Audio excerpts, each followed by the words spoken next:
Good morning दोस्तों, कैसे हैं आप लोग? बढ़िया। पढ़ाई वढ़ाई हुई? कल का रिवीजन हुआ? बताओ, हुआ रिवीजन? ठीक। सभी लोग करके आए हैं? आए हैं। कितने लोग नहीं कर रहे? ईमानदारी से बता दीजिए कितने लोग रिवीजन नहीं किए हैं कल वाले सेट का। 1 2, आप भी नहीं किए हैं? अच्छा। और सब लोग करके आए थे। ऑनलाइन वाले तो खैर बताएंगे कैसे, उनकी तो छूट है, इस मामले में मौज है, वो बता ही नहीं पाएंगे क्योंकि एक 1 to 1 हम पूछ भी नहीं पाते हैं, इसलिए वो बता भी नहीं पाते हैं। ऑफलाइन वाले तो बेचारे फंस जाते हैं, तो बता देते हैं। चलिए कोशिश करिए, मैं बार बार रिक्वेस्ट करता हूँ आप लोगों से कि कोशिश करिए कि रिवीजन करके ही आए, वो आप ही के फायदे के लिए कहा जा रहा है, हम अपने फायदे के लिए नहीं कर रहे। ठीक है, तो कोशिश करिए डेली की डेली चीजें बल्क में अपने पास न होने पाए। खाना डेली खाने में ज्यादा से ये नहीं कि 5 दिन के बाद एक ही दिन खा के बीमार हो जाना, ऐसा स्थिति ना आने पाए। जितना हमारा पेट अलाउ करता है, जितना शरीर अलाउ करता है, उतना हम डेली थोड़ा थोड़ा खाते रहें। शरीर भी स्वस्थ रहेगा, दिमाग भी स्वस्थ रहेगा और पाचन क्रिया भी सही रहेगी। वरना एक ही दिन दबा के खा लेंगे, पाचन क्रिया गड़बड़ा जाएगी, शरीर भी गड़बड़ा जाएगा और मस्तिष्क भी गड़बड़ा जाएगा। तो ऐसा नहीं करना है, हमें डेली का डेली रिवीजन कर लेना है, जिससे क्या होगा, हमारा शरीर और हमारा दिमाग सब कुछ स्वस्थ रहेगा। ठीक है, तो उम्मीद करता हूं कि ये शिकायत कल से नहीं होगी। ओके, चलिए। आज कोई ऑफिस में भी नहीं आया था, तो हमें ये बात लगा कि नहीं, सब लोगों को अच्छे से समझ में आया है। उम्मीद यही करता हूं कि समझ में आया होगा। नहीं आने का मतलब ही यही होता है कि अगर कोई पूछ नहीं रहा ऑफलाइन या ऑनलाइन, इसका मतलब कि समझ में आ रहा है। ठीक है, तो हमें खुशी है इस बात की, जब आते हैं तो भी खुशी होती है, और जब आप नहीं पूछने आते हैं तो भी खुशी रहती है कि आप लोगों को समझ में आया होगा। ठीक है, तो आइए अब हम लोग इस सीरीज के लेखपाल सीरीज का अगला जो सेट है उसमें हम लोग पहुंचते हैं और बात करते हैं उस पर और उसको देखते हैं। तो अगला सेट का पहला क्वेश्चन हम लोग देखते हैं।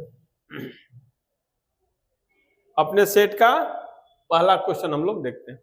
ठीक है, ये जो लेखपाल सीरीज हम बोलते हैं आपको डेली, ऐसा नहीं है कि ये सिर्फ और सिर्फ ये क्वेश्चन लेखपाल के लिए, ये तो एक टैगलाइन है। अभी हम लोग शुरू किए, चूंकि एग्जाम होने वाला, इसीलिए हम लोगों ने उसका नाम सीरीज रख दिया। वरना ये जो क्वेश्चन है, हम बार बार कहते हैं कि ये सबके लिए, जैसे अभी शायद डीडी का एग्जाम होने वाला है, फिर 22 अप्रैल को एग्जाम है वनडे का एक, अभी आरओ आने वाला उसके लिए, अभी आपको एसआई के लिए, कांस्टेबल के लिए, समीक्षा अधिकारी आप जो बताइए आरओ, फिर लोअर सबनेट के लिए। मतलब आप ये ऐसा क्वेश्चन आपके सामने दिया जा रहा है, ऐसा क्वेश्चन हम लोग डिस्कस कर रहे हैं जो क्वेश्चन सिर्फ किसी एक एग्जाम के लिए पर्याप्त नहीं है, ऐसा नहीं है।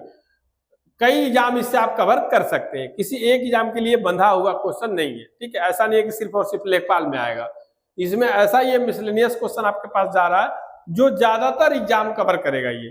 तो आप लोग इस माइंड सेट से पढ़िए कि हम लोग को जो भी एग्जाम देना उसमें ये क्वेश्चन आएगा। सारे इंपॉर्टेंट क्वेश्चन है, अच्छे क्वेश्चन है, और ये वीवीआईपी क्वेश्चन है। वीवीआई मतलब वेरी वेरी इंपॉर्टेंट है, ये क्वेश्चन आएगा ही आएगा। आप देखिएगा एग्जाम में जब बैठिएगा तो आपको चीजें याद आएगी, ये बोर्ड आपको याद आएगा। इसमें से काफी क्वेश्चन आपको क्या हुआ, सीधे सीधे लड़ा या फिर कहीं ना कहीं से घुमा फिरा के लड़ गया है। चाहे एक्सप्लेनेशन से आ जाएगा, डायरेक्ट आ जाएगा, या फिर जैसे भी आएगा, लेकिन आएगा, ये आप लोगों को महसूस होगा। ठीक है, तो ऐसा नहीं है कि ये सिर्फ और सिर्फ हम लोग लेखपाल के लिए पढ़ रहे हैं, जीडी के लिए भी पढ़ रहे हैं हम लोग, एसएससी के लिए भी पढ़ रहे हैं हम लोग, कांस्टेबल एसआई के लिए भी पढ़ रहे हैं, बैंकिंग में भी, रेलवे में भी आएगा ये सब एग्जाम, और स्टेट लेवल का जो एग्जाम होता है उसमें भी आएगा। ठीक है, तो हम लोग इस माइंडसेट से पढ़ रहे हैं कि इस क्वेश्चन को अति आवश्यक है, अच्छा इंपॉर्टेंट क्वेश्चन है, इसको हम लोग पढ़ना ही पढ़ना है ताकि हम लोग एग्जाम क्रैक कर पाए। ओके, तो आइए अब हम लोग अपने पहले क्वेश्चन पे पहुंचते हैं। लगभग शायद सेट नंबर 22 होगा या 21, 23 जो भी होगा, आप लोग देख लेंगे। उसका हम लोग पहला क्वेश्चन देखते हैं। आज का पहला क्वेश्चन है हिस्ट्री से, गदर पार्टी की स्थापना। आइए हम लोग पहला क्वेश्चन देखते हैं। पहला क्वेश्चन है हिस्ट्री से, गदर पार्टी की स्थापना किस वर्ष हुई थी? बहुत ही इंपॉर्टेंट क्वेश्चन है और ये कई बार पूछा है। ठीक है, आगे भी ये पूछेगा, इस चीज को आप लोग ध्यान देंगे कि ये क्वेश्चन आगे भी आने वाला है क्वेश्चन। तो गदर पार्टी की स्थापना किस वर्ष हुई थी? ऑप्शन ए है 1905, ऑप्शन बी है 1913, ऑप्शन सी है 1919, ऑप्शन डी है 1925। तो इसका सही उत्तर है 1913 अर्थात बी 1913। गदर पार्टी की स्थापना कब हुई थी? 1913 में, 1913 में। आइए इसका व्याख्या देखते हैं, एक्सप्लेनेशन देखते हैं। गदर पार्टी की स्थापना 1913 में अमेरिका के सैन फ्रांसिस्को में भारतीय क्रांतिकारियों द्वारा की गई थी। इसका उद्देश्य ब्रिटिश शासन को सशस्त्र क्रांति के माध्यम से समाप्त करना था। किसके माध्यम से? सशस्त्र क्रांति के माध्यम से। पहले क्वेश्चन में यह है कि गदर पार्टी की स्थापना कब हुई? 1913 में। इसी का दूसरा क्वेश्चन है 1913 में कहाँ हुई है? तो सैन फ्रांसिस्को कहाँ पे है? अमेरिका में। ठीक है, तो दूसरा क्वेश्चन बन गया। एक तो 1913 में इसकी स्थापना हुई थी, कहाँ हुई थी? अमेरिका के सैन फ्रांसिस्को में। किस लिए हुई थी? तो सशस्त्र क्रांति के माध्यम से समाप्त करना था किसका? ब्रिटिश शासन को। सशस्त्र क्रांति मतलब हथियार बंद, ठीक है, हथियार से हम लोग उसको, मतलब हम लोग बल से, अपने सिर्फ बुद्धि से नहीं बल्कि बल से भी हम लोग करेंगे।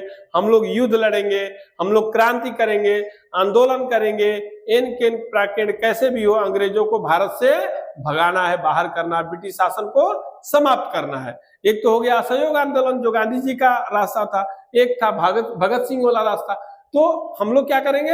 हम लोग भगत सिंह, राजगुरु, सुखदेव, चंद्रशेखर आजाद वाले रास्ते से देश को आजाद कराएंगे, अहिंसा नहीं बल्कि हिंसा के माध्यम से भी। ठीक है, तो ये इसमें से 3-4 क्वेश्चन हम लोग निकाल लिए। अब आइए अगला क्वेश्चन देखते हैं।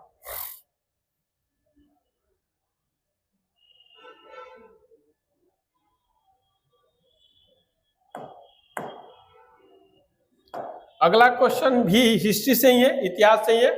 अलाई दरवाजा का निर्माण किस शासक ने करवाया था? अलाई दरवाजा का निर्माण किस शासक ने करवाया था? ऑप्शन ए है कुतुबुद्दीन ऐबक, ऑप्शन बी है इल्तुतमिश, ऑप्शन सी है अलाउद्दीन खिलजी, ऑप्शन डी है फिरोज शाह तुगलक। तो इसका सही उत्तर है सी अर्थात अलाउद्दीन खिलजी। व्याख्या देखिए, अलाई दरवाजा का निर्माण 1311 ईस्वी में अलाउद्दीन खिलजी ने कुतुब परिसर अर्थात दिल्ली में करवाया था। यह दिल्ली सल्तनत की स्थापत्य कला का उत्कृष्ट उदाहरण है। ठीक है, उत्कृष्ट उदाहरण है। इसमें भी देखिए 2-3 क्वेश्चन निकल गया। पहला क्वेश्चन क्या है? अलाई दरवाजा का निर्माण किस शासक ने करवाया था? अलाउद्दीन खिलजी ने। कब करवाया था? 1311 ईस्वी में। कहाँ करवाया था? दिल्ली में। उसका नाम क्या था? कुतुब परिसर। ठीक है, और यह स्थापत्य कला का उत्कृष्ट उदाहरण है। तो पहला क्वेश्चन क्या होगा? अलाउद्दीन खिलजी करवाया। कब करवाया?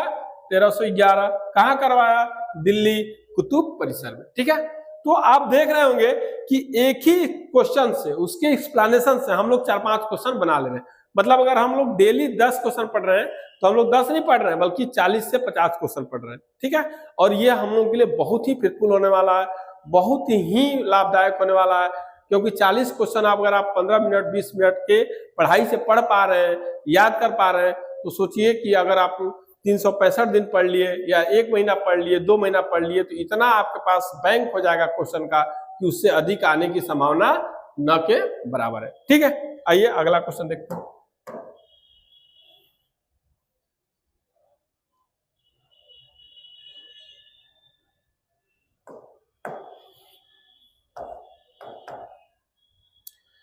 भाखड़ा नांगल बांध किस नदी पर स्थित है? ये भी इंपॉर्टेंट क्वेश्चन है। भाखड़ा नांगल बांध किस नदी पर स्थित है? ऑप्शन है गंगा, यमुना, सतलज और ब्रह्मपुत्र। तो इसका सही उत्तर है सी अर्थात सतलज नदी। भाखड़ा नांगल बांध सतलज नदी पर हिमाचल प्रदेश में स्थित है। यह भारत की प्रमुख बहुउद्देशीय परियोजना है। बहुउद्देशीय परियोजना मतलब इसके कई उद्देश्य इससे फुलफिल होते हैं, कई उद्देश्य इसके फुलफिल होते हैं। जैसे कि यहाँ से बिजली बन सकता है, सिंचाई की व्यवस्था की जा सकती है, बाढ़ आने की जो संभावना है ये डैम बना के उसको खत्म किया गया है। तो इस तरह कई योजनाओं पे लाभ मिलता है इससे। ठीक है, अगला क्वेश्चन देखिए।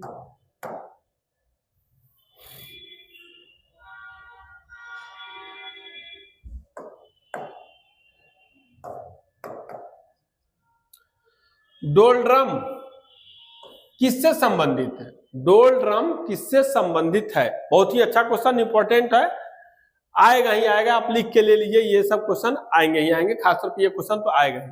डोलड्रम किससे संबंधित है? ज्योग्राफी का है ये क्वेश्चन। उच्च दाब क्षेत्र से, बी ऑप्शन है निम्न दाब क्षेत्र से, ऑप्शन सी है व्यापारिक पवन, ऑप्शन डी है मानसूनी पवन।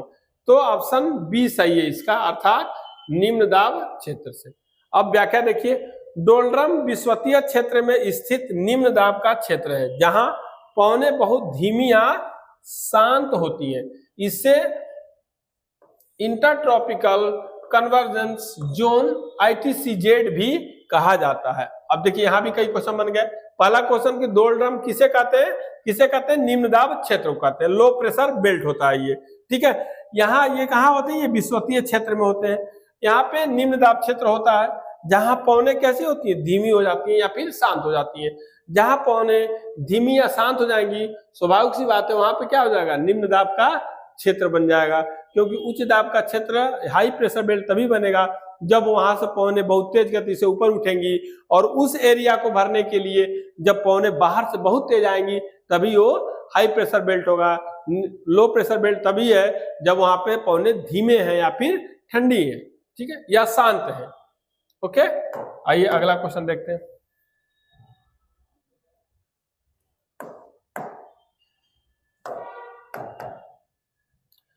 भारतीय संविधान का कौन सा अनुच्छेद जीवन और व्यक्तिगत स्वतंत्रता का अधिकार प्रदान करता है? जीवन, जैसे हर व्यक्ति का अपना एक जीवन होता है, उसकी अपनी स्वतंत्रता होती है, उसको रहने की, खाने की, घूमने की, ठीक है, पढ़ने की, उसके धर्म मानने की, ये सभी उसकी पर्सनल स्वतंत्रता है। तो वही बोल रहा है कि जीवन और व्यक्तिगत स्वतंत्रता का अधिकार कौन सा अनुच्छेद प्रदान करता है। ऑप्शन आपके पास है आर्टिकल 19 अर्थात अनुच्छेद 19, बी ऑप्शन अनुच्छेद 20, ऑप्शन सी अनुच्छेद 21, ऑप्शन डी अनुच्छेद 22। तो इसका सही उत्तर है सी अर्थात अनुच्छेद 21। अनुच्छेद आर्टिकल 21 भारत के प्रत्येक नागरिक को जीवन और व्यक्तिगत स्वतंत्रता का अधिकार प्रदान करता है। व्याख्या देखिए, भारतीय संविधान के अनुच्छेद 21 के तहत प्रत्येक व्यक्ति को विधि द्वारा प्रक्रिया के अनुसार जीवन और व्यक्तिगत स्वतंत्रता का अधिकार प्राप्त है। अर्थात भारत का संविधान विधि द्वारा यह आपको अधिकार देता है आर्टिकल 21 के तहत कि आप व्यक्तिगत रूप से क्या है, स्वतंत्र हैं, और क्या है, जीवन जीने की स्वतंत्रता भी आपको है। ठीक है, अगला क्वेश्चन देखिए।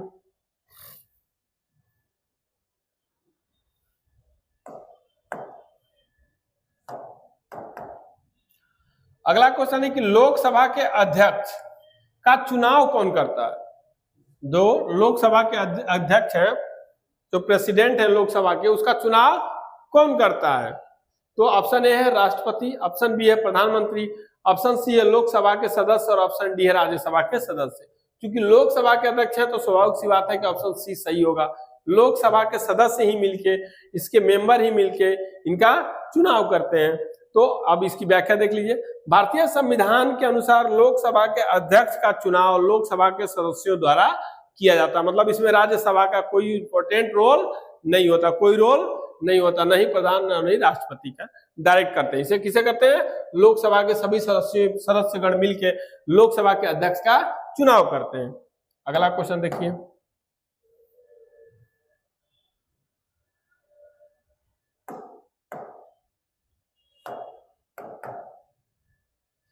ध्वनि किस प्रकार की तरंग है? साइंस का क्वेश्चन है, बहुत ही इंपॉर्टेंट क्वेश्चन है। ठीक है, अक्सर ये आप देखेंगे कई बार, हजारों बार ये क्वेश्चन पूछ चुका है। आप 10 साल का या 20 साल का, आप 10 ईयर का, आप 20 ईयर का, आप सॉल्व उठा के देख लीजिए, ऑन सॉल्व देख लीजिए, तो उसमें आपको मिल जाएगा ये क्वेश्चन। तो ध्वनि किस प्रकार की तरंग है? ऑप्शन है अनुप्रस्थ तरंग, बी है अनुदैर्ध्य तरंग, सी है विद्युत चुंबकीय तरंग, और डी है स्थिर तरंग। तो इसका सही उत्तर है बी अर्थात अनुदैर्ध्य तरंग। अब व्याख्या देखिए, ध्वनि तरंगे माध्यम में कणों के कंपन की दिशा में ही संचारित होती है, इसीलिए इन्हें अनुदैर्ध्य या लॉन्गिट्यूडिनल वेव्स तरंग कहा जाता है। कैसा है? अनुदैर्ध्य तरंग। क्यों है? क्योंकि ये जो इनका माध्यम है चलने का, उसमें कणों के कंपन की दिशा में, मान लीजिए अगर ऐसा वो चल रही है तो इन कणों के कंपन जो होगा ऐसे ही दिशा में ये आगे बढ़ती है, इसीलिए इसको अनुदैर्ध्य संचालित होती है, इसीलिए इसको अनुदैर्ध्य तरंग कहा जाता है। अनुप्रस्थ अलग तरंगे होती हैं, अनुदैर्ध्य अलग तरंगे होती हैं। ठीक है, अगला क्वेश्चन देखिए।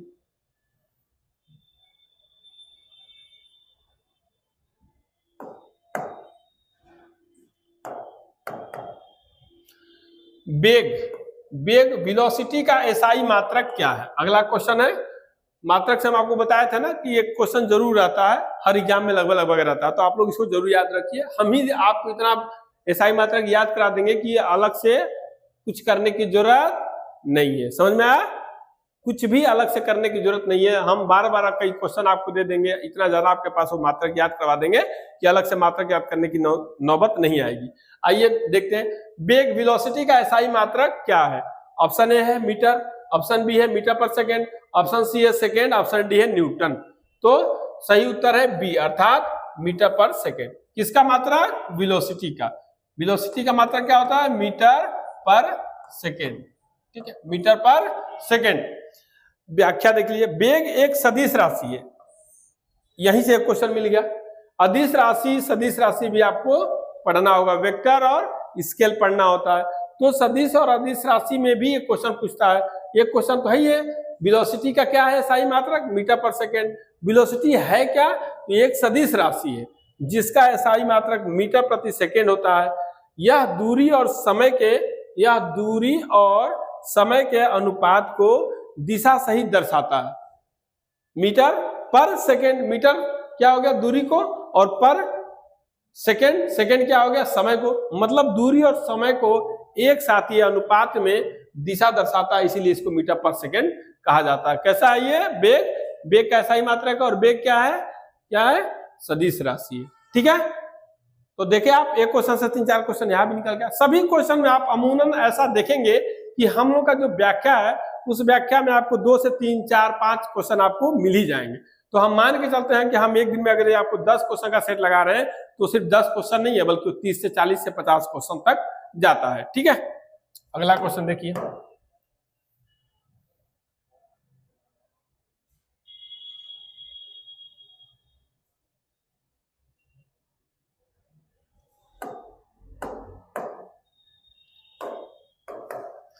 अगला क्वेश्चन है कि 2025 में विश्व पर्यावरण दिवस, वर्ल्ड इन्वायरमेंट डे की थीम क्या है? विषय क्या है उसका? क्या थीम है?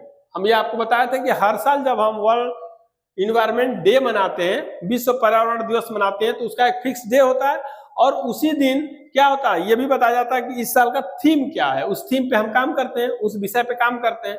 तो उसी तरह 2025 जो पिछले साल हुआ था विश्व पर्यावरण दिवस, उस दिवस की थीम क्या थी? तो ऑप्शन ए है beat plastic pollution, option B है इकोसिस्टम रेस्टोरेशन, ऑप्शन सी है land restoration, desertification and drought resilience, और ऑप्शन डी है आवर लैंड आवर फ्यूचर। तो इसका सही उत्तर है सी, अर्थात land restoration, desertification and drought. ये इसका सही उत्तर है। अब व्याख्या देखिए, संयुक्त राष्ट्र कौन करता है इसका? यूएन। संयुक्त राष्ट्र पर्यावरण कार्यक्रम द्वारा हर वर्ष विश्व पर्यावरण दिवस की थीम निर्धारित की जाती है। 2025 में इसका फोकस भूमि पुनर्स्थापन, उसका हिंदी है भूमि पुनर्स्थापन और मरुस्थलीकरण पर है। ठीक है, कौन करता है? संयुक्त राष्ट्र, यूएन। यूएन इसकी निर्धारित करता थीम को, उसी ने थीम निर्धारित किया। क्या है ये? तीसरा है land restoration, desertification and drought resilience. ठीक है, विश्व फोकस है भूमि पुनर्स्थापन और मरुस्थलीकरण पर है। 2025 की थीम है ये। बहुत ही इंपॉर्टेंट क्वेश्चन है, इसको भी आप लोग जरूर देखेंगे। ये आने वाले सब क्वेश्चन है एग्जाम में, इसमें कोई शक नहीं है। आइए अगला क्वेश्चन।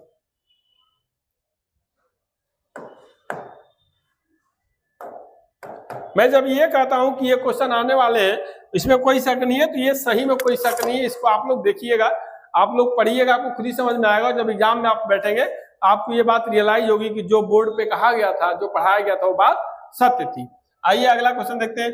2025 में एशियाई विकास बैंक एडीबी के अध्यक्ष कौन है? प्रेसिडेंट कौन बने हैं? 2025 में एशियन डेवलपमेंट बैंक, एशियाई विकास बैंक के अध्यक्ष किसे बनाया गया था? प्रेसिडेंट किसे बनाया गया है? ऑप्शन ए है मसातो कांडा, ऑप्शन बी है अजय बंगा, ऑप्शन सी है क्रिस्टोलिना जॉर्जिवा, ऑप्शन डी है डेविड मालपास। तो ऑप्शन इसके ए सही है, अर्थात मसातो कांडा। अब इसका व्याख्या देखते हैं। एशियाई विकास बैंक के नए अध्यक्ष के रूप में मसातो कांडा को नियुक्त किया गया है, जो अंतर्राष्ट्रीय वित्तीय क्षेत्र में महत्वपूर्ण भूमिका निभाते हैं। ठीक है, इनका स्पेशलाइजेशन क्या था? अंतर्राष्ट्रीय वित्तीय क्षेत्र में इनका स्पेशलाइजेशन है, इसीलिए इनको क्या किया गया? एशियाई एडीबी का अध्यक्ष बनाया गया है, प्रेसिडेंट बनाया गया। तो इस तरह आज भी हम लोग 10 क्वेश्चन देख लिए हैं और सभी के सभी क्वेश्चन इंपॉर्टेंट है, इसमें कोई शक नहीं है।